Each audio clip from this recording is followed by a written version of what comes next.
Students আজকে তোমাদেরকে সবচেয়ে সহজে অ্যানাফেজ ধাপ বুঝিয়ে দিব একদম line to line point to point. So let's get start. Anaphase mitosis কোষ বিভাজনের একটি ধাপ, যে ধাপটি অনেক গুরুত্বপূর্ণ একটি ধাপ। এই প্রতিটি ক্রোমোসোমের সেন্ট্রোমিয়ার দুই ভাগে বিভক্ত হয়ে যায় এই ধাপে এসে, ফলে ক্রোমাটিড দুইটি আলাদা হয়ে পড়ে। এ অবস্থায় প্রতিটি ক্রোমাটিডকে অপত্য ক্রোমোসোম বলা হয়। অপত্য ক্রোমোসোম মানে বাচ্চা ক্রোমোসোম, মানে নতুন যে সৃষ্টি। এই ক্রোমোসোমগুলা আগে হচ্ছে একসাথে ছিল, তারপর যখন এরা দুইটা ভাগে বিভক্ত হয়ে গেছে তখন এরা নতুনভাবে ক্রোমোসোম সৃষ্টি হয়েছে, এই জন্য এদেরকে অপত্য ক্রোমোসোম বলে। এবং একটি করে সেন্ট্রোমিয়ার থাকে।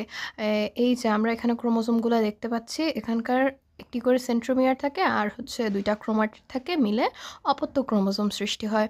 অপত্য ক্রোমোসোমগুলো বিষুবীয় অঞ্চল থেকে পরস্পর বিপরীত মেরুর দিকে সরে যেতে থাকে। এই তো আমরা চিত্রতে দেখতে পাচ্ছি খুবই সুন্দরভাবে এই অপত্য ক্রোমোসোমগুলো বিষুবীয় অঞ্চল, মানে এই যে ইকুইটোরিয়াল অঞ্চল, এটা থেকে এই যে মেরুর দিকে সরে যেতে থাকে। এবার অর্থাৎ ক্রোমোসোমগুলো অর্ধেক এক মেরুর দিকে, বাকি অর্ধেক অন্য মেরুর দিকে অগ্রসর হতে থাকে। এই যে বোঝা যাচ্ছে এক মেরুর দিকে অর্ধেক যাচ্ছে, এই যে বিপরীত মেরুর দিকে আর অর্ধেক যাচ্ছে। অপত্য ক্রোমোসোমগুলো মেরু অভিমুখী চলনে সেন্ট্রোমিয়ার অগ্রগামী থাকে। এই মেরু অভিমুখী চলনে মেরুর দিকে যখন যাচ্ছে তখন সেন্ট্রোমিয়ারগুলা, এই যে গোল্লা গোল্লা সেন্ট্রোমিয়ারগুলা, এরা হচ্ছে অগ্রগামী থাকে, মানে হচ্ছে মেরুর দিকে থাকে, এবং বাহুদ্বয় অনুগামী থাকে। অনুগামী মানে নিচের দিকে থাকে। সেন্ট্রোমিয়ারের অবস্থান অনুযায়ী ক্রোমোসোমগুলোকে VLJ বা I এর মতো আকার ধারণ করে। আমরা হচ্ছে বলতে পারি সেন্ট্রোমিয়ার অবস্থানগুলো এই তো, এই যে VLJI এর মতো থাকে, এগুলোকে যথাক্রমে মেটাসেন্ট্রিক, সাবমেটাসেন্ট্রিক, অ্যাক্রোসেন্ট্রিক বা টেলোসেন্ট্রিক বলে।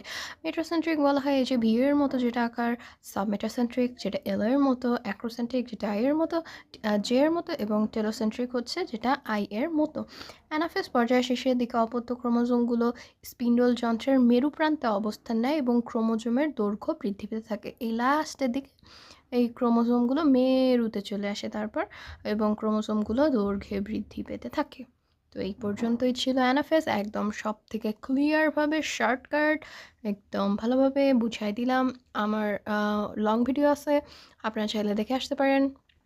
সো আজকের জন্য এইটুকুই, ধন্যবাদ।